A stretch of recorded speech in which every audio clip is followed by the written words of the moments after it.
Ang gagawin po natin ngayon ay forehand netting in place. Ang focus natin ay knee foot alignment. Dapat pantay yung tuhod at paa para iwas injury. Huwag po ganito. Tapos, naka-lunge. Ang grip natin ay V grip. Ano siya ba? Gawin. Ganito po. Ready? Go. 1, 2, dig na rin. 3, yan, dig na rin. 4, yan, go. 5, 6, 7, go. Dig yan, go. 8, yan. 10, 11.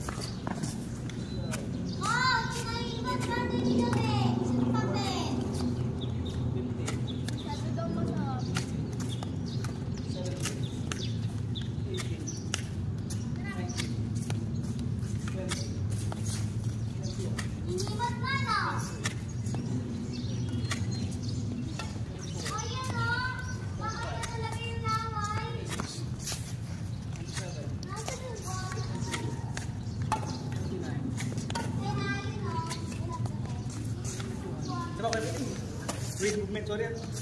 Hindi na, ganito mo sa